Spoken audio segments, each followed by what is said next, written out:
Okay, तो part B में last unit है कैश फ्लो स्टेटमेंट। ये चैप्टर और इसके इंपॉर्टेंट क्वेश्चंस एक बार डिस्कस करेंगे बस। What is cash flow statement? Cash flow ना मतलब बिजनेस में पैसा या तो अंदर आ रहा है या तो बिजनेस से बाहर आ रहा है। That means it shows inflow and outflow.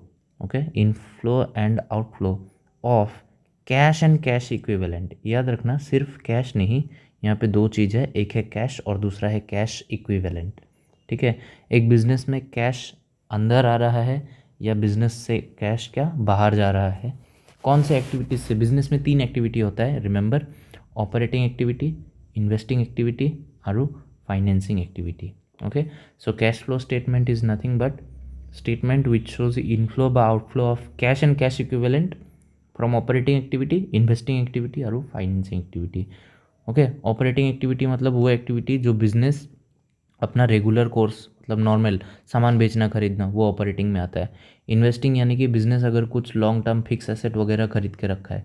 और फाइनेंसिंग मतलब बिजनेस अगर पैसा उठा रहा है शेयर डिवेंचर एक्सेट्रा की मदद से। So that is financing. Will discuss wait. So हमने डिस्कस किया cash flow statement shows inflow and outflow, not only cash, हाँ रिमेंबर ये मेन कैच है, of cash and cash equivalent. अब हमको समझना है कैश एंड कैश इक्विवेलेंट का मतलब क्या है। कैश का मतलब दो चीज़ है, एक है कैश इन हैंड और दूसरा है डिमांड डिपॉजिट। डिमांड डिपॉजिट का सीधा सीधा मतलब है cash at bank. Okay, and cash equivalent, नाम देखो इसका कैश इक्विवेलेंट। इसको कैश इक्वल नहीं बोला, इसको बोला कैश इक्वल मतलब कैश जैसा, नियर टू कैश। ओके, यहाँ पे है शॉर्ट टर्म मार्केटेबल सिक्योरिटीज़, मतलब वो सिक्योरिटीज़ जो आप 3 महीने में कैश में कन्वर्ट कर सकते हो in less than 3 months period. Okay, इसीलिए इसको कैश इक्विवेलेंट कहा है, इसको कैश नहीं कहा है। ओके, कैश इक्विवेलेंट मतलब कैश का एकदम क्लोज है। ये हो सकता है कॉमर्शियल पेपर, ट्रेजरी बिल्स व preference shares. Okay, preference share normally capital instrument है, but if it is redeemable within 3 months, हमने बताया था 3 मंथ्स का टाइम पीरियड के अंदर में अगर कुछ कैश में कन्वर्ट किया जा सकता है then that is called cash equivalent. Okay, preference share if redeemable within 3 months या आउटफ्लो में गिना जाएगा। आउटफ्लो, प्रिफरेंस शेयर का पैसा हम शेयर होल्डर को वापस करेंगे 3 महीने के अंदर, तो वो हो जाएगा cash equivalent. Okay, so cash flow statement का मीनिंग हमने देखा, कैश एंड कैश इक्विवेलेंट का मीनिंग हमने देखा। ओके, फिर उसके बाद नेक्स्ट पॉइंट देखते हैं बिजनेस एक्टिविटी। अभी हमने इस स्टेटमेंट में बताया ना, ऑपरेटिंग एक्टिविटी, इन्वेस्टिंग एक्टिविटी और की फाइनेंसिंग एक्टिविटी, तीनटा एक्टिविटी देखो कौन। वन इज़ ऑपरेटिंग एक्टिविटी मतलब regular activity of business. Okay, तो ऑपरेटिंग एक्टिविटी में कैश अंदर व बाहर कैसे आ सकता है देखो। आई मतलब इनफ्लो, ओ मतलब आउटफ्लो। ठीक है, कैश सेल अगर सामान बेचोगे पैसा अंदर आएगा। कैश रिसीव फ्रॉम डेटर्स अगर डेटर्स ने हमें पैसा दिया। Next is commission received, royalty received etcetera. तो नॉर्मल बिजनेस एक्टिविटी से जो बिजनेस का पैसा आए इनफ्लो, जो बाहर जाए वो क्या आउटफ्लो। कैश परचेज पैसा बाहर जा रहा है, कैश पेड टू क्रेडिटर ये उल्टा है, अगर देखोगे थोड़ा नज़र घुमा के ना, ये कैश सेल्स है तो ये कैश परचेज है, ये कैश रिसीव्ड है तो ये कैश पेड है, ये कमीशन रिसीव्ड है तो ये क्या है payment of expenses. Done. Next is financing sorry investing activity. Investing activity में क्या है, बाइंग व selling of long term asset. कोई अगर बिजनेस लॉन्ग टर्म एसेट खरीद या बेच रहा है then it is considered to be investing activity. तो इन्वेस्टिंग एक्टिविटी में इनफ्लो व आउटफ्लो क्या हो सकता है, परचेज ऑफ फिक्स एसेट अगर हम कोई एसेट खरीदे फिक्स एसेट तो पैसा बाहर जाएगा देयरफॉर आउटफ्लो।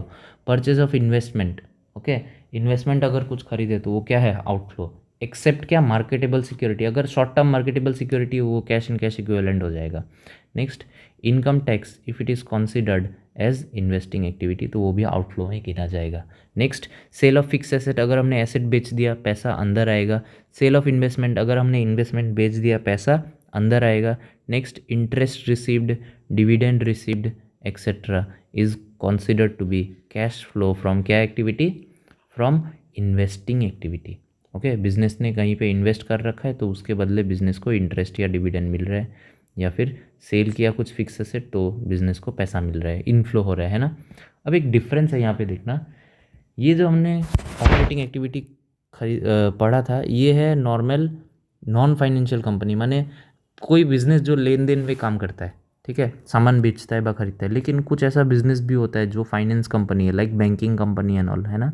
फाइनेंस कंपनी के लिए ऑपरेटिंग एक्टिविटी में परचेज सेल ये सब नहीं होगा, क्यों? वो तो फाइनेंस, वो सर्विस दे रहा है ना, वो थोड़ी ना गुड्स बेच रहा है। देयरफॉर फाइनेंस कंपनी में जो इनकम है वो इंटरेस्ट रिसीव्ड, डिविडेंड रिसीव्ड, मतलब इन्वेस्टिंग एक्टिविटी का जो यहाँ पे इनफ्लो है ना वो, लेकिन क्या बोलते हैं, ऑपरेटिंग एक्टिविटी बन जाता है फाइनेंस कंपनी के लिए। ठीक है, कंफ्यूज नहीं होना है, बस रिमेंबर दैट फाइनेंस कंपनी के लिए ऑपरेटिंग एक्टिविटीज़ दूसरा होता है, सेल परचेज ये सब नहीं होता है। ठीक है, तो क्या क्या होता है, मोटा मोटा जो इन्वेस्टिंग एक्टिविटीज़ में नॉर्मली जो बिजनेस का काम होता है वो फाइनेंसिंग में चला जाता है। जो ट्रेडिंग बिजनेस का जो इन्वेस्टिंग एक्टिविटीज़ है वो फाइनेंस कंपनीज़ के लिए क्या है, ऑपरेटिंग एक्टिविटी है नॉर्मल। ओके, तो फाइनेंस कंपनी नॉर्मली क्या करेगा, इंटरेस्ट पे करेगा, इंटरेस्ट रिसीव करेगा, डिविडेंड पे करेगा, कुछ सिक्योरिटी परचेज किया, बस सेल किया, तो इसी का ये ऑपरेटिंग एक्टिविटी है। Okay, so operating activities done, investing activities done, last one is financing activity. Financing activity refers to the long term fund और capital of the enterprise. Okay, तो ऑपरेटिंग एक्टिविटी बताता है normal business activity, investing activity बताता है buying व selling of long term asset, और financing activity बताता है लॉन्ग टर्म फंड बा कैपिटल ऑफ द एंटरप्राइज। अब देखो इसका इनफ्लो क्या हो सकता है, कंपनी ने शेयर इशू किया, शेयर इशू अगर करेगा कंपनी तो पैसा आएगा या जाएगा, आएगा इनफ्लो में, issue of share. Next, issue of debenture, long term borrowing, कहीं से लोन उठा लिया। इंक्रीज इन बैंक ओवरड्राफ्ट, मतलब बैंक का बैलेंस नेगेटिव है और नेगेटिव हो गया, मतलब क्या है, पैसा बिजनेस में और आया है। ठीक इसका उल्टा देखो, बाई बैक ऑफ शेयर, अगर पैसा हमने बाई बैक, शेयर को बाई बैक किया, पैसा बाहर जाएगा। रिडेम्पशन ऑफ डिवेंचर, पैसा बाहर जाएगा। इंटरेस्ट पेड कहाँ जा रहा है, financing activity. Remember, interest received non finance company के लिए ऑपरेटिंग एक्टिविटी है, बट नॉर्मल कंपनी के लिए interest paid is financing activity. Okay, interest किस पे करोगे, डिवेंचर पे, सिमिलरली ये इसलिए आया है इस तरफ फाइनेंस एक्टिविटी। ठीक है, ये रिलेटेड है, मतलब ये वाला interest paid. Next is dividend paid, share लिया था, पैसा इनफ्लो, डिविडेंड पे किया, पैसा आउटफ्लो। ठीक है, and last one is decrease in bank overdraft, पहले बैंक ओवरड्राफ्ट ज़्यादा था, बैंक ओवरड्राफ्ट कम गया, मतलब कि हमने बैंक को पेमेंट किया होगा, that's why comma. So you have to be careful with operating activity, investing activity और फाइनेंसिंग एक्टिविटी। इस पे क्वेश्चन आते हैं, name 3 operating activity, name 3 investing activity. तो मैंने मोटा मोटा इसको क्या कहते हैं, कंपाइल कर दिया है, थोड़ा सा पढ़ लेना। Next, objectives of cash flow statement. Okay, तो कैश फ्लो स्टेटमेंट का मेन ऑब्जेक्टिव हम लोग डायरेक्ट डेफिनेशन से ही निकाल सकते हैं। यहाँ पे मैंने कुछ एक्स्ट्रा नहीं लिखा है, बट स्टिल मैंने पॉइंट वाइज करा दिया है, एक बार पढ़ के जाता हूँ। To know the inflow of outflow of cash and cash equivalent, पहला objective you should begin with the word to, remember to लिखना है ऑब्जेक्टिव में। ठीक है, बाकी में नहीं लिखना है किसी में भी। नेक्स्ट, टू, यहाँ इसी पॉइंट को तुम 3 बार तोड़ सकते हो, एक operating activity, cash flow, inflow बा आउटफ्लो, एक इनफ्लो बा आउटफ्लो फ्रॉम फाइनेंसिंग एक्टिविटी, एक में लिख सकते हो इनफ्लो बा outflow from investing activity, you can write. Okay, बड़ा करके अगर ज़रूरत पड़ा तो। Next, to help in analysis of financial statement. Okay, financial statement analysis का एक टूल होता है कैश फ्लो स्टेटमेंट, बाद में पता चलेगा, 2-5 मिनट बाद में आ रहा है। Okay, to help in analysis of financial statement. Next, to help in managing cash efficiently, business का कैश को अच्छे तरह से मैनेजमेंट करने में कैश फ्लो स्टेटमेंट्स हेल्प करता है। Next, to help the enterprise in short term planning, financial statement analysis व कैश फ्लो स्टेटमेंट बिजनेस को प्लानिंग करने में बहुत ज़्यादा मदद करता है। So this point 1 number you can divide into 3 parts, ये वाला इनफ्लो और outflow of cash and cash equivalent from operating activity 1 बार, फ्रॉम फाइनेंसिंग एक्टिविटी 2 बार, फ्रॉम इन्वेस्टिंग एक्टिविटी 3 बार, एक ही पॉइंट को बड़ा करके। नेक्स्ट, फीचर्स व benefits of cash flow statement, अगर देखोगे सेम पॉइंट्स है, सेम पॉइंट्स, बस मैंने 2 हटा दिया। नो द इनफ्लो व outflow of cash from operating financing investing activity, helps in analysis of financial statement, helps in managing cash efficiently, helps the enterprise in short term व long term planning. सो ये रहा, same एक ही चीज़ से हमने 2 चीज़ खींचा है। ठीक है, नेक्स्ट, कैश फ्लो स्टेटमेंट इतने में हमारा ख़त्म होता है। एग्जाम पेपर में what is the meaning of cash flow statement, what is the features आ सकता है, फीचर्स में 2 नहीं लगाना है। ठीक है, फीचर्स में 2 नहीं लगाना है। बेनिफिट्स आ सकता है, 2 नहीं लगाना है। बाकी अगर आप देखोगे ऑब्जेक्टिव्स में 2 लगा के लिख देना, आंसर 100% करेक्ट होगा। नेक्स्ट, कैश फ्लो स्टेटमेंट्स ख़त्म, आगे देखते हैं next chapter, analysis of financial statements. Okay, इसके पहले एक्चुअली रेशियो एनालिसिस है, but before we go to ratio analysis let's do analysis of financial statement. ये करेंगे तो पूरा रेशियो एनालिसिस ऑटोमेटिकली क्लियर हो जाएगा, लिंक है, ठीक है। तो फाइनेंशियल स्टेटमेंट्स का मतलब है कोई भी बिजनेस का प्रॉफिटेबिलिटी और पोजीशन। प्रॉफिटेबिलिटी नॉर्मली अगर कंपनी नहीं रहा तो ट्रेडिंग बनता है, ट्रेडिंग और कौन पीएल अकाउंट शो करता है, और पोजीशन शो करता है बैलेंस शीट। पोजीशन कौन शो करता है, balance sheet. So here we are talking about financial statements, but किसका, कंपनी का, ठीक है। So financial statements of a company दो चीज़ इंक्लूड करता है, एक कंपनी का प्रॉफिटेबिलिटी दिखाता है और दूसरा कंपनी का फाइनेंशियल पोजीशन दिखाता है। ओके, प्रॉफिटेबिलिटी दिखाता है statement of profit and loss. Profitability कौन दिखाता है, statement of profit and loss, और पोजीशन कौन दिखाता है, balance sheet. Okay, statement of profit and loss को इनकम स्टेटमेंट भी कहते हैं, सेम चीज़ है। ओके, सो फाइनेंशियल स्टेटमेंट में हमें मिला स्टेटमेंट ऑफ पीएल प्लस क्या मिला, balance sheet, statement of profit and loss, और क्या मिला, balance sheet. But now it is cash flow statement is also a part of financial statements. Okay, analysis का बात नहीं कर रहा हूँ अभी तक, we are talking about financial statement. Financial statement का मतलब क्या है, वही ट्रेडिंग पीएल बैलेंस शीट, लेकिन कंपनी में नॉर्मली ट्रेडिंग नहीं बनता है, they prepare the statement of profit and loss, ठीक है। आगे अब आते हैं वर्ड एनालिसिस पे। फाइनेंशियल स्टेटमेंट हमने पढ़ लिया, फाइनेंशियल स्टेटमेंट का मतलब है क्या, दो चीज़, एक है इनकम स्टेटमेंट और एक है पोजीशन स्टेटमेंट। इनकम स्टेटमेंट माने statement of profit and loss, और पोजीशन स्टेटमेंट मतलब क्या, बैलेंस शीट, है ना। ये है फाइनेंशियल स्टेटमेंट, फाइनेंशियल। अब फाइनेंशियल स्टेटमेंट एनालिसिस क्या है, फाइनेंशियल एनालिसिस क्या है, जैसे ही तुमको एनालिसिस वर्ड मिल गया, मतलब क्या, इट मीन्स क्रिटिकल इवेल्युएशन, ठीक है। इट मीन्स क्रिटिकल इवेल्युएशन, किस चीज़ का क्रिटिकल इवेल्युएशन, ये देखो, फाइनेंशियल स्टेटमेंट का क्रिटिकल इवेल्युएशन। ओके, मतलब किस चीज़ का, पीएल का critical evaluation, statement of PL का, बैलेंस शीट का क्रिटिकल इवेल्युएशन, और क्या, कैश फ्लो स्टेटमेंट का critical evaluation is only called financial analysis. याद करो 20 मार्क का प्रोजेक्ट क्या किया था, फाइनेंशियल स्टेटमेंट एनालिसिस।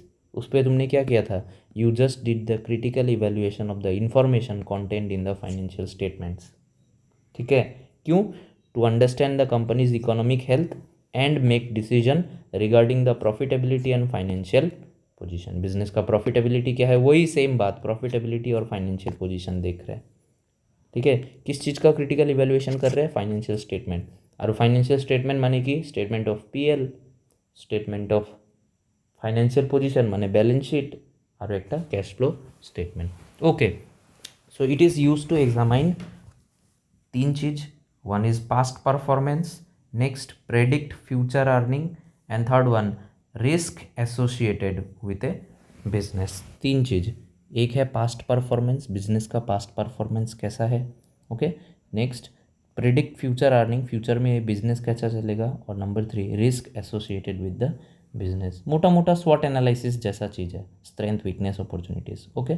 सो ये रहा रेशियो फाइनेंशियल स्टेटमेंट एनालिसिस का मीनिंग, इस पे भी क्वेश्चन देखा गया है। Next is objectives of financial statement analysis. थोड़ा सा अगर नज़र घुमा के देखोगे, ये भी सेम है, कैश फ्लो के जैसा ही है। Analyse the financial profitability, identify the changes in financial position, sorry नहीं, कैश फ्लो जैसे रिलेटेड है बट डिट्टो सेम नहीं है, ये तुमको पढ़ना पड़ेगा, ठीक है। फाइनेंशियल स्टेटमेंट एनालिसिस हम क्यों करें, एक हम कंपनी का बैलेंस शीट देखेंगे और स्टेटमेंट ऑफ पीएल देखेंगे।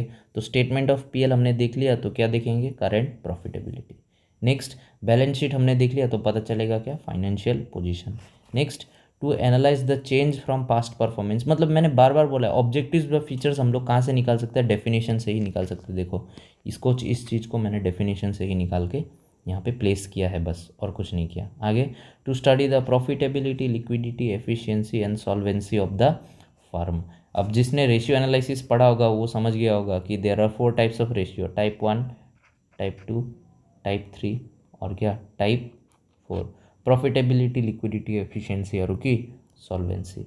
और लास्ट वाला टू जज the firm's ability to pay date, पैसा आपका रिटर्न आएगा कि नहीं, वो भी हम कैसे पता कर सकते हैं, प्रेडिक्ट कर सकते हैं फाइनेंशियल स्टेटमेंट एनालिसिस से। कोई कंपनी में मैं पैसा डालूंगा, क्यों डालूँ, है ना, I will check the firm's ability to pay की डेट, कितना टाइम पे पैसा घुमा के देगा, लाइक दैट। ओके, सो ये जो फाइनेंशियल स्टेटमेंट एनालिसिस का ऑब्जेक्टिव्स है, बा बेनिफिट्स है, बा फीचर्स है। ओके, ऑब्जेक्टिव्स में 2 लिखना है, बेनिफिट बा फीचर में 2 वर्ड को हटा देना है, बाकी everything will remain same. Next है limitations, limitations of financial analysis, वो जो हम क्रिटिकल इवेल्युएशन करेंगे, ठीक है, मैथ्स का फॉर्मूला वगैरह लगा के, रेशियो वेशियो लगा के, है ना, उसका क्या लिमिटेशन है। नंबर 1, प्राइस लेवल को ये गिनता नहीं है। Number 2, it is just a study of report, तुम जो प्रोजेक्ट बनाया है इतना, वो क्या है, it is just a study of report, है ना, तुम कुछ ज़्यादा तो कंट्रीब्यूट नहीं कर पाओगे उस कंपनी के लिए। Next, qualitative aspects are ignored, quantity को ही देखता है, क्वालिटी को इग्नोर करता है। Next, it may be misleading due to lack of knowledge, अगर लैक ऑफ नॉलेज हुआ तो बड़ा कन्फ्यूजन हो सकता है इस पर। Next one, does not reflect current position, क्यों, क्योंकि हिस्टोरिकल कॉस्ट कॉन्सेप्ट को फॉलो किया जाता है फाइनेंशियल स्टेटमेंट बनाने में। Done. So we are talking about financial statement analysis, बस सिंपली फाइनेंशियल एनालिसिस। रिमेंबर, 2 चीज़ है, अगर पूछ दिया व्हाट इज़ फाइनेंशियल स्टेटमेंट, वहाँ पे अगर आपने एनालिसिस लिख दिया, बर्बाद। लेकिन अगर पूछा है फाइनेंशियल स्टेटमेंट एनालिसिस, तभी लिखना है फाइनेंशियल स्टेटमेंट एनालिसिस, ठीक है। फाइनेंशियल स्टेटमेंट का मतलब है simply profit and loss, statement of profit and loss, तापर बैलेंस शीट, और एक है क्या, cash flow statements nowadays. Okay, जैसे ही फाइनेंशियल स्टेटमेंट एनालिसिस बोल दिया, वो अलग ही दुनिया है, अलग ही वर्ल्ड है, be very careful. Next last but not the list, most important point, tools for financial statement analysis, इस पे भी क्वेश्चन देखा गया, व्हाट आर कंपैरेटिव स्टेटमेंट, बोलो, है ना। याद रखना, सबसे पहले जो आंसर तुम्हारा दिमाग में आना चाहिए, comparative statement is a tool, comparative statement is a क्या, tool. What is cash flow statement, cash flow statement को टूल मत लिख देना, cash flow statement is a statement लिखना। रेशियो एनालिसिस, ये भी टूल है। कॉमन साइज स्टेटमेंट नीचे, ये भी क्या है, टूल है। अब किस चीज़ का टूल है भाई, ये है टूल फाइनेंशियल स्टेटमेंट एनालिसिस का टूल, ठीक है। So comparative statement is a tool, comparative statement को हम बोलते हैं हॉराइजॉन्टल एनालिसिस, क्यों, क्योंकि यहाँ पे ऐसे ए बी हमने निकाला, फिर उसके बाद बी माइनस ए करेंगे, और लास्ट में क्या, सी डिवाइड बाई ए इंटू 100 ऐसे, है ना। हमने किया है इसका प्रैक्टिकल क्वेश्चन, बट यहाँ पे हम थ्योरी को ज़्यादा थोड़ा फोकस कर रहे हैं। Next, there are 2 types of comparative statement, comparative PL और कंपैरेटिव बैलेंस शीट। ओके, यहाँ पे एब्सोल्यूट चेंज और परसेंटेज चेंज शो किया जाता है, जहाँ पे प्रीवियस ईयर को हम क्या लेते हैं, बेस लेते हैं, previous year is taken as base, यानी कि नीचे जो अमाउंट आएगा, है ना, ये समझ रहे हो ना, ये प्रीवियस ईयर, ये करेंट ईयर, और ये दोनों का माइनस, बी माइनस ए, है ना, और ये वाला क्या है, प्रीवियस ईयर को बेस लेंगे, माने प्रीवियस ईयर को हम कहाँ लेंगे, नीचे लेंगे। यहाँ मैंने इसलिए सेम कलर में दे दिया है इन दोनों को, previous year is taken as base, percentage change में। Okay, previous year is taken as base year. Okay, next is common size statement, same, this is called क्या एनालिसिस, वर्टिकल एनालिसिस। वो वाला हॉराइजॉन्टल था, वो वाला हॉराइजॉन्टल था, ये वाला वर्टिकल है। तो वो वाला हॉराइजॉन्टल था, ये वाला वर्टिकल है। There are 2 types of common size statement, ये भी सेम है, one is statement of profit and loss common size, और एक है कॉमन साइज बैलेंस शीट, है ना।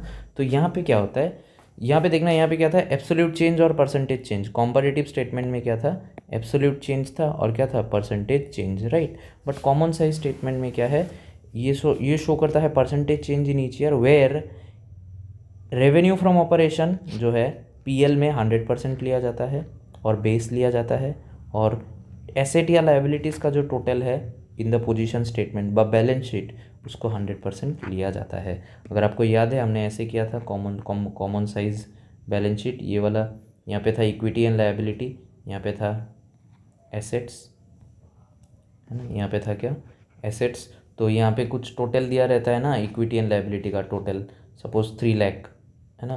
तो A B C D 4 column, ये इसका अमाउंट रहेगा, इसका अमाउंट रहेगा। थर्ड कॉलम में जो एसेट्स एंड लायबिलिटीज़ का टोटल है, वो 3 लाख का टोटल यहाँ पे आएगा, हर एक के नीचे 3 लाख का टोटल, हर एक के नीचे 3 लाख का टोटल। और ये जो 3 लाख है, इसी को हम लेंगे कितना, 100%। ओके, ये जो 3 लाख है, इसको परसेंटेज चेंज में हम कितना लेंगे, 100% लेंगे। Amount divide by 3 lakh into 100, ये था। सो कॉमन साइज में हम क्या लेते हैं, एसेट बा, कॉमन साइज बैलेंस शीट में हम क्या लेते हैं, हम लेते हैं एसेट बा लायबिलिटी साइड को का टोटल को 100%। ओके, उसको बेस लिया जाता है और 100% है। And statement of profit and loss में रेवेन्यू फ्रॉम ऑपरेशंस को लिया जाता है 100%, total of revenue from operations. Okay, so ये रहा आपका कॉमन साइज और comparative statement. Comparative statement horizontal है, कॉमन साइज क्या है, वर्टिकल है।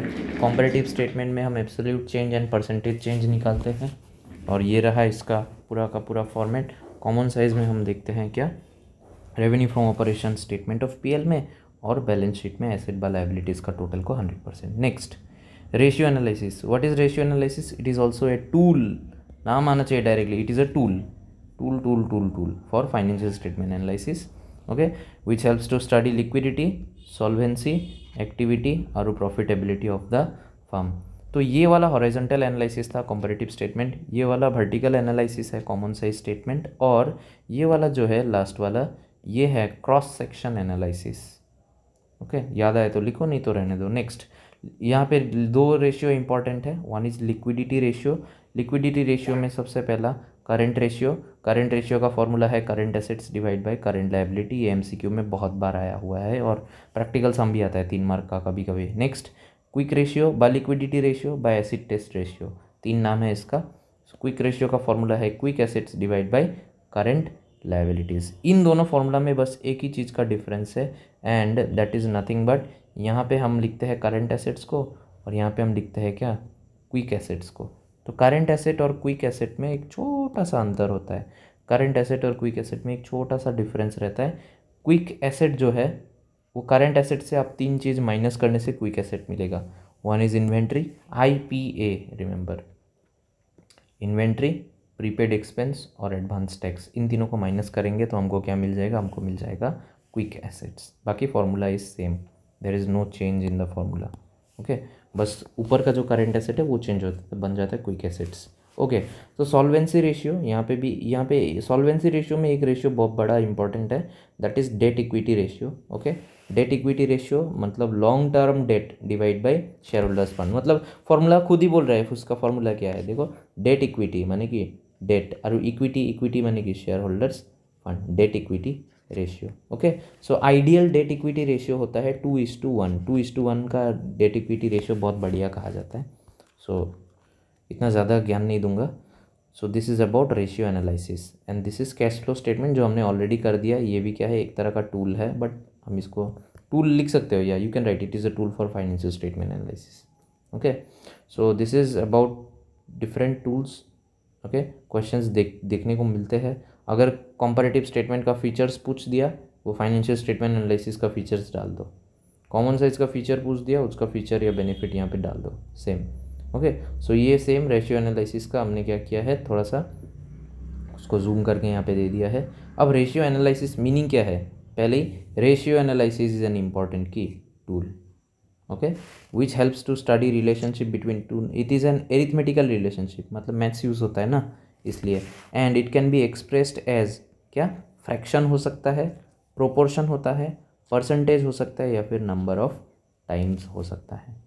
Okay, and in accounting ratio analysis is used to study क्या, financial statements, to study the क्या, relationship between different items in the financial statement. Basically 4 चीज़, liquidity, solvency, activity और क्या, profitability को study करने के लिए यूज़ होता है। सो जैसे ही पूछे what is ratio analysis, it is a tool, बात खत्म। अब इसका फीचर्स अगर पूछ दे, यहीं से उठा के लिख दो, है ना, सेम वही चीज़ है, to assess the financial profitability of the business का प्रॉफिटेबिलिटी देखना है, और find out the areas that require immediate attention, जहाँ जहाँ प्रॉब्लम है, जहाँ जहाँ बिजनेस को अटेंशन देना चाहिए वो निकालो, ये चीज़ ऐड किया है। To identify the changes in financial position and to point out the areas that require immediate attention, same. Next, to identify and analyse past performance and to help क्या, decision making. फिर उसके बाद hit point, ये वाला, to study profitability, liquidity, efficiency और क्या, solvency of the firm, and to जज the ability of the firm to pay debt. Same points यहाँ पे रिपीट हो रहा है, ऑब्जेक्टिव्स बोलो, फीचर्स बोलो, बट बेनिफिट्स बोलो रेशियो एनालिसिस का। ओके, सो अगर आपने फाइनेंशियल स्टेटमेंट एनालिसिस पढ़ा है तो हर किसी टूल पे आप उसका बेनिफिट्स या ये सब लिख सकते हो, बट थोड़ा सा मॉडिफाई करके। नेक्स्ट, लिमिटेशंस ऑफ की रेशियो एनालिसिस, वही सेम लिमिटेशंस जो हमने ऊपर पढ़ा बा लिखा है, ठीक है।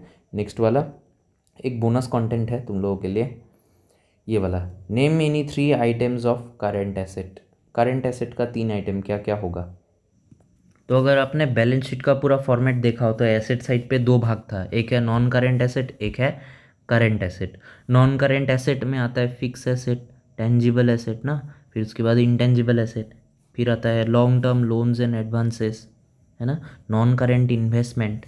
ओके, ये सारा क्या होगा, ये सारा होगा नॉन करेंट एसेट। बट यहाँ पे पूछा है क्या, यहाँ पे पूछा है करेंट एसेट। करेंट एसेट में क्या क्या आता है, करेंट एसेट में आता है current investment, inventory, trade receivable, cash and cash equivalent. So जो मर्जी तुमको दिमाग में जो आए, बस 3 ही लिखने दिया है, लिख दो जो भी आता है। इन्वेंट्री एक करेंट एसेट है, wait let me write it.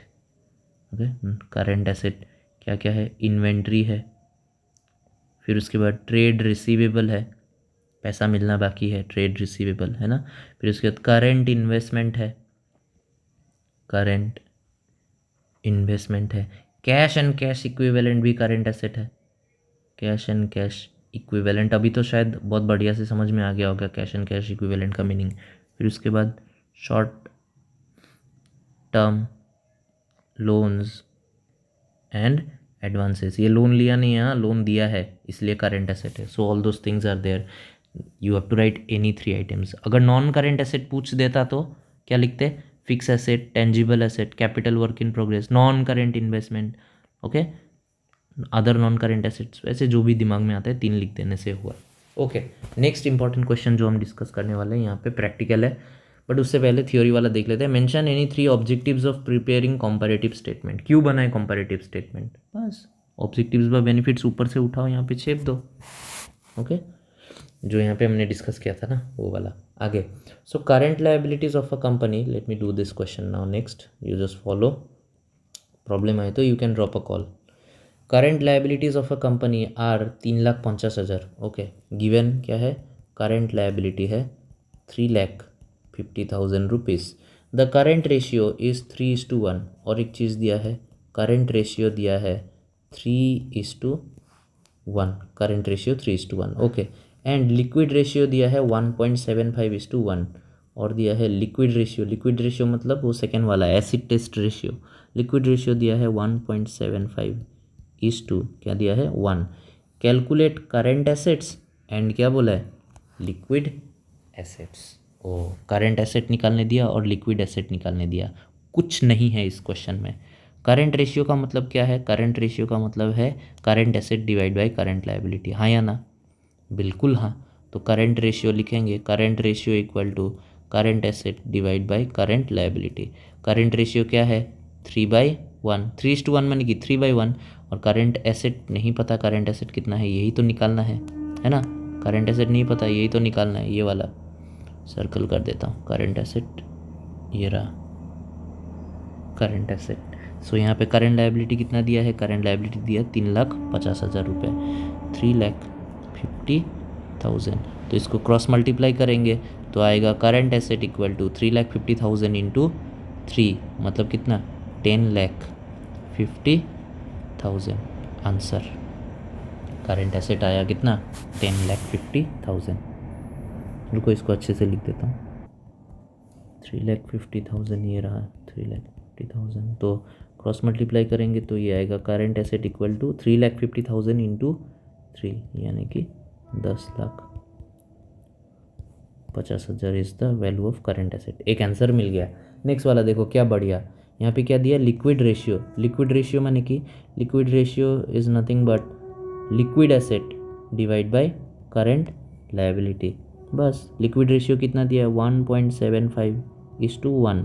Current asset कितना है, सॉरी लिक्विड एसेट कितना है, लिक्विड एसेट ही तो निकालना है, ये रहा लिक्विड एसेट ही तो निकालना है, कहाँ गया ये वाला, लिक्विड एसेट ही निकालना है। तो फिर निकालो लिक्विड एसेट, लिक्विड एसेट हमें नहीं पता। करेंट लायबिलिटी क्वेश्चन में दिया है, कितना दिया है 3,50,000, 3,50,000। तो ये आएगा 1.75 divide by 1 equal to liquid asset divide by 3,50,000। तो लिक्विड एसेट आपका आ जाएगा 3,50,000 इंटू 1.75 इंटू 1.75, यानी कि लिक्विड एसेट कितना आएगा हमारा 6,12,500, 6,12,500 12,500 आ गया ये दो आंसर। मतलब it is not tough at all. अगर हमको फॉर्मूला पता है हम लोग डायरेक्ट फार्मूला में प्लेस करके लिख सकते हैं। ठीक है, सिंपल सा बात है। क्वेश्चन में क्या क्या दिया है वो देखना है। ठीक है, करेंट लायबिलिटीज़ दे रखा है 3,50,000, मतलब करेंट लायबिलिटी दिया है 3,50,000, है ना। फिर उसके बाद करेंट रेशियो दे दिया है तो यहाँ से करेंट एसेट आ जाएगा, और लिक्विड रेशियो दे दिया है, यहाँ से लिक्विड एसेट भी आ जाएगा। 3 मार्क फॉर्मूला में बिठाओ, 3 मार्क लेके जाओ, like that. Such an easy question. So this is all about part B का इम्पोर्टेंट पोर्शन जो PYQs भी है।